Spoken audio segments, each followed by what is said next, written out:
Hello बच्चों, good morning. आज का हमारा टॉपिक नेक्स्ट होता है वैद्युत चालन में। लास्ट हमने आपको कराया वैद्युत धारा। वैद्युत धारा किसे कहते हैं, वैद्युत धारा का प्रवाह कैसे होता है। उसके बाद हमने कराया आपको अनुगमन वेग, श्रांति काल, औसत दूरी, मुक्त इलेक्ट्रॉन किसको कहते हैं। उसके बाद हमने नेक्स्ट चीज आपको कराई वैद्युत धारा और अनुगमन वेग में संबंध, और दूसरी कराई धारा घनत्व और अनुगमन वेग में संबंध। वैद्युत धारा अनुगमन वेग में संबंध क्या था, I बराबर NE/A/VD, ये था, जहां VD हमारा अनुगमन वेग है और I हमारी वैद्युत धारा है और A उसका अनुप्रस्थ क्षेत्रफल है, E इलेक्ट्रॉन का वेग है और इलेक्ट्रॉन का आवेश है और N एकांक आयतन में इलेक्ट्रॉनों की, मुक्त इलेक्ट्रॉनों की संख्या है। अब हम इससे आगे बढ़ते हैं। अनुगमन वेग वैद्युत क्षेत्र पर कैसे निर्भर करता है। अनुगमन वेग की वैद्युत क्षेत्र पर निर्भरता, यानी कि वैद्युत क्षेत्र के कारण अनुगमन वेग कैसे निर्भर करता है, आज हम उसको डिस्कस करेंगे। ठीक है, तो हमारा टॉपिक शुरू होता है अनुगमन वेग की वैद्युत क्षेत्र पर निर्भरता। Dependence of drift velocity on electric field. अनुगमन वेग की वैद्युत क्षेत्र पर निर्भरता, वैद्युत क्षेत्र पर निर्भरता। Dependence of electric field on dependence of drift velocity on electric field. इसके लिए मानक चालक जिसकी लंबाई L है, हमने चालक लिया जिसकी लंबाई L, अनुप्रस्थ क्षेत्रफल A। सपोज करो ये चालक है हमारा, ये चालक, इसकी लंबाई हमने ले ली L और अनुप्रस्थ क्षेत्रफल ले लिया A।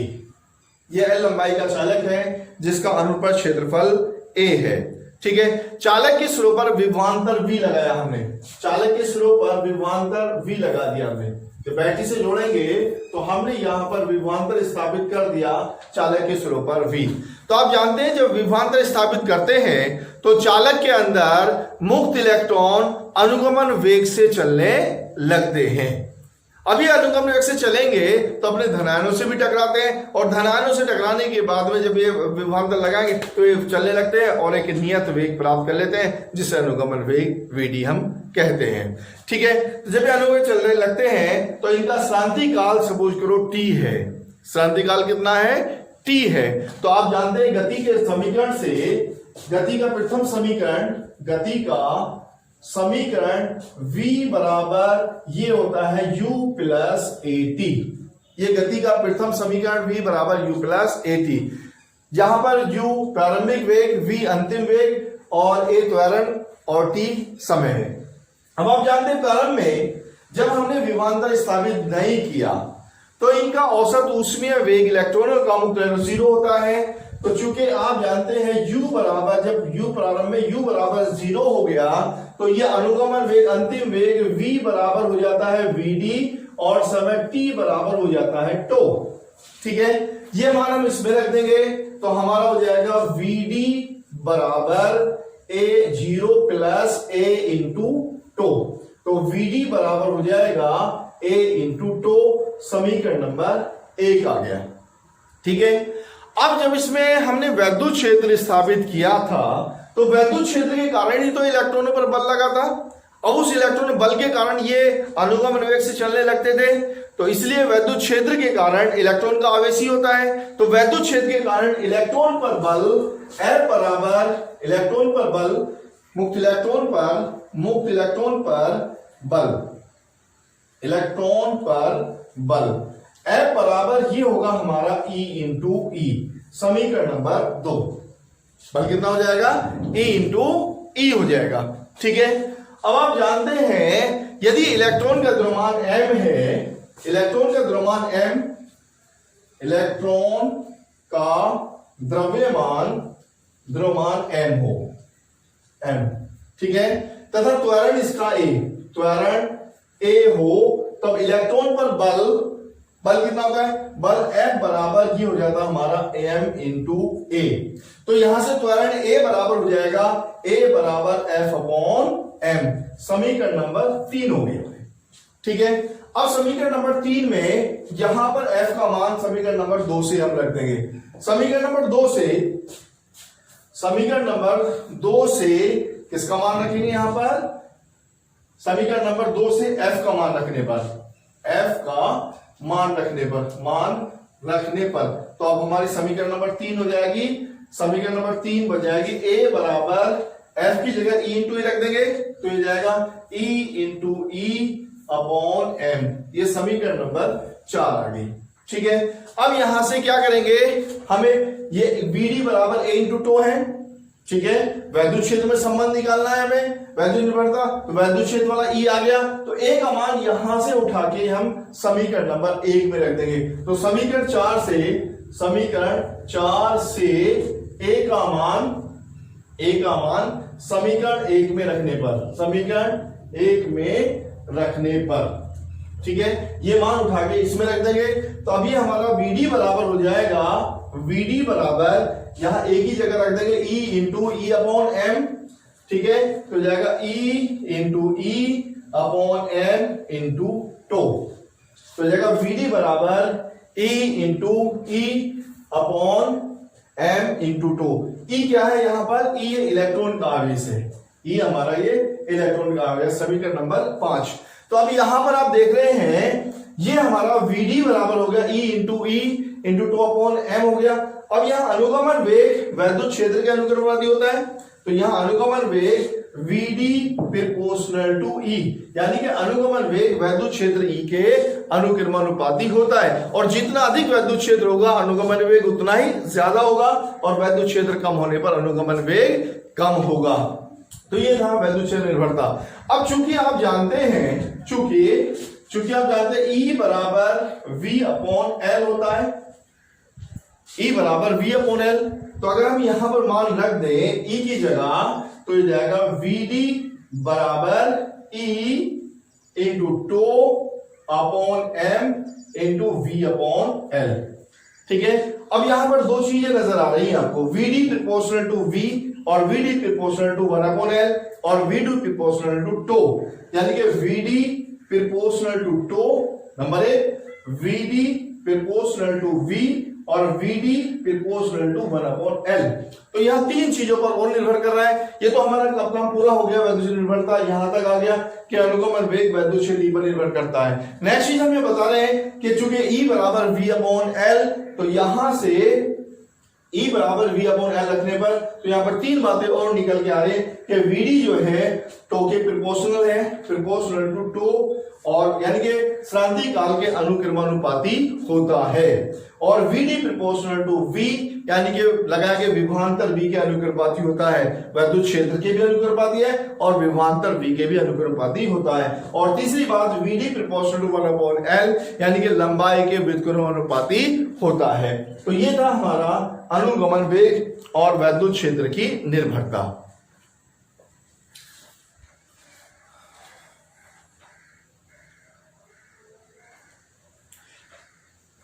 उसके बाद नेक्स्ट टॉपिक हम बताते हैं आपको गतिशीलता क्या होती है।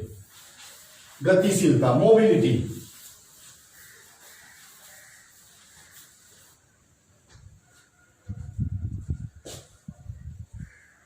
गतिशीलता मोबिलिटी, ये क्या होती है? गतिशीलता हम किसे कहते हैं?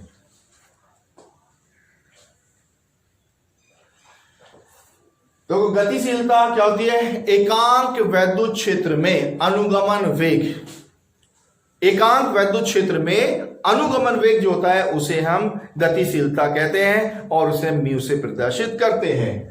तो यहां म्यू बराबर ई अपॉन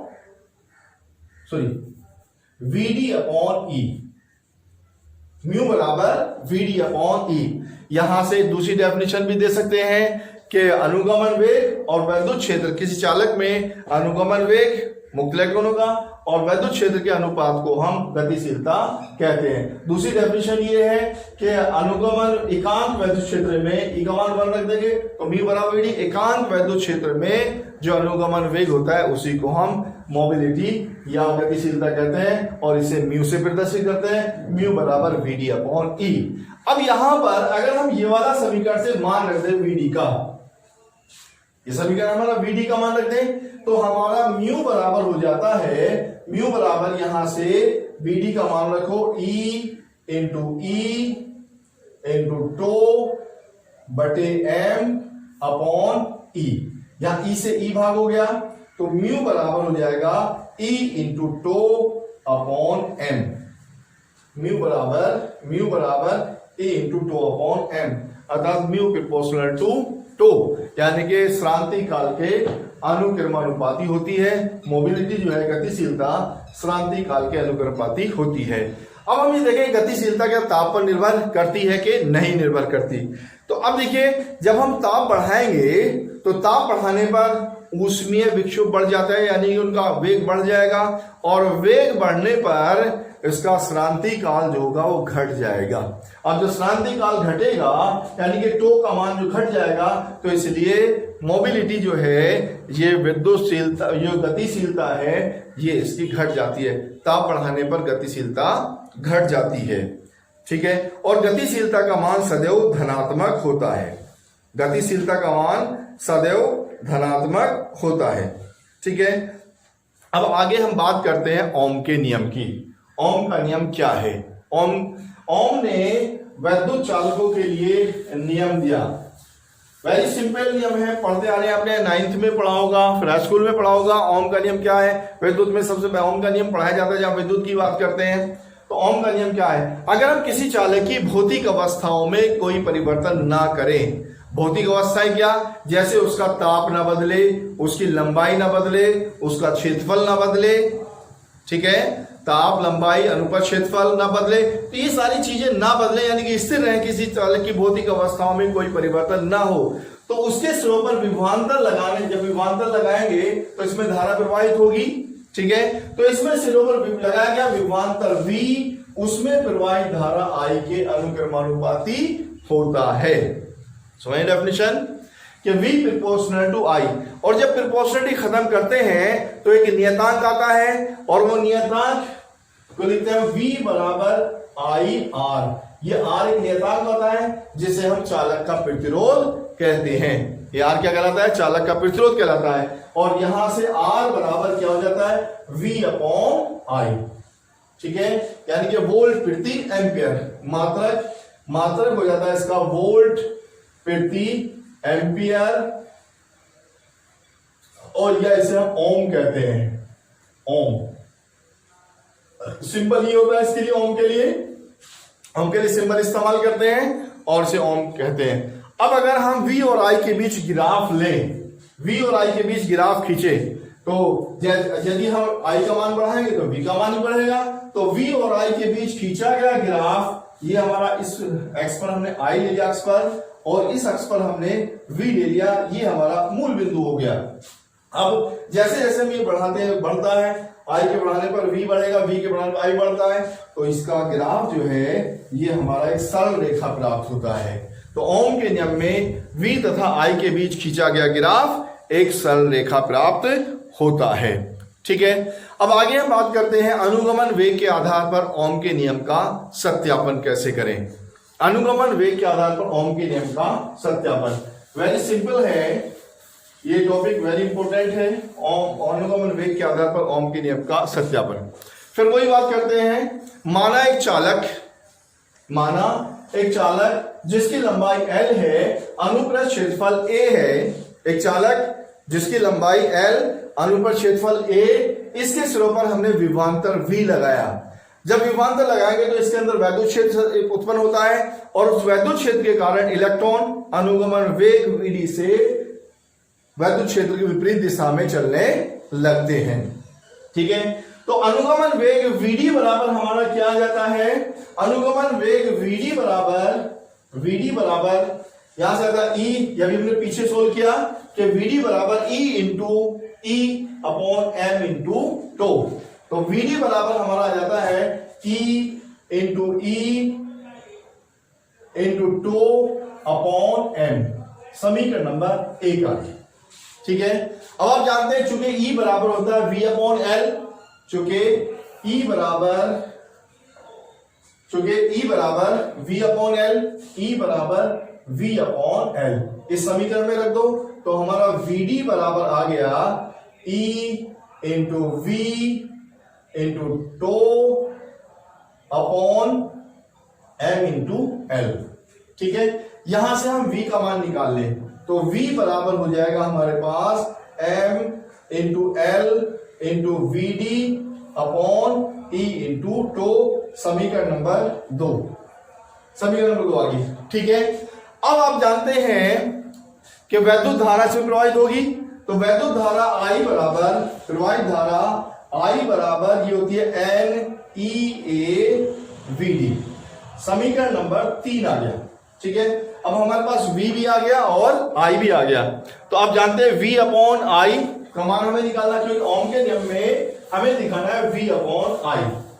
अतः V upon I is equal to V upon I, यहां से V की वैल्यू रख दो, V की वैल्यू है हमारी M into L into VD बटे में E इंटू टो, फिर बटे में I की वैल्यू रखेंगे NEAVD।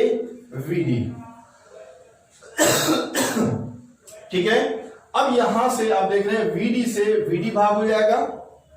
ठीक है, अब यहां M इंटू L बचा और E इंटू टो बचा, इसकी गुणा हो जाएगी तो हो जाएगा V अपॉन I बराबर M into L upon N, E की E में गुणा हो गया, E स्क्वायर हो गया A इंटू टो। ठीक है, अब हम आप कह रहे थे कि किसी ओम का नियम ये कहता है कि अगर किसी चालक की भौतिक अवस्थाओं में कोई परिवर्तन ना हो, जब भौतिक अवस्थाओं में कोई परिवर्तन ना होगा तो इसकी लंबाई अपरिवर्तित रहेगी, नियत रहेगी, उसका अनुप्रस्थ क्षेत्रफल नियत रहेगा, श्रांति काल उसका नियत रहेगा, और आप जानते हैं इलेक्ट्रॉन का आवेश नियत होता ही है, एकांक आयतन मुक्त इलेक्ट्रॉनों की संख्या नियत हो जाएगा, भौतिक अवस्था नहीं बदल रही है, और m जो होता है इलेक्ट्रॉन का द्रव्यमान, ये नियत होता है। तो इसका मतलब यह है कि दिए हुए उसके लिए कंडीशंस में m into L upon NE square A into tau, ये हमारा नियत हो गया, ये नियत हो गया। और जब ये हमारा नियत हो गया तो इसका मतलब V अपॉन I बराबर ये हो गया हमारा नियत, और जब V अपॉन I नियत हो गया तो इसका मतलब क्या हुआ, यही तो ओम का नियम है। ओम का नियम ये कहता है कि लगाए गए विभवांतर V और उसमें प्रवाहित धारा I का अनुपात नियत होता है, यही हमें सिद्ध करना था V अपॉन I पर, कब, जब उसकी भौतिक अवस्थाओं में कोई परिवर्तन ना हो। तो इसका मतलब इनमें ये चीज हमारी सारी नियत है, तो अब V अपॉन I हमारा नियत हो गया, यही हमारा ओम का नियम है। ठीक है, ये आज का आपका लेक्चर था, इसको आप ध्यान से बस समझेंगे, और समझने के बाद अगर कोई क्वारी होती है तो आप अपने ऐप्स के द्वारा उस पर क्वारी डाल सकते हैं, क्वारी लिखकर भी, यानी कि क्वारी आप लिख के पहले आप कागज पे लिखें, लिखने के बाद में उसका फोटो खींचे, कोई प्रॉब्लम है, और उसके बाद में उसको अपलोड करते हैं क्वारी वाले ऑप्शन में, जहां आपका ऐप चलता है वहां पर क्वारी का ऑप्शन होता है। और अगर कोई क्वेश्चन समझ में नहीं आ रहा, कोई प्रॉब्लम है, तो आप लिख कर भी उसको भेज सकते हैं, तो लिख कर वो भेज देंगे, फिर यहां से आपका सोल्यूशन कर दिया जाएगा। जब तक आपकी ऑनलाइन क्लास चलती है, जब तक ऐप के माध्यम से ही आपकी क्लासें चलती रहेंगी, और आप ध्यान से घर पर रहकर अपनी पढ़ाई करते रहेंगे और अपनी हिफाजत करेंगे। हिफाजत सबसे पहली चीज है। ठीक है, थैंक यू वेरी मच।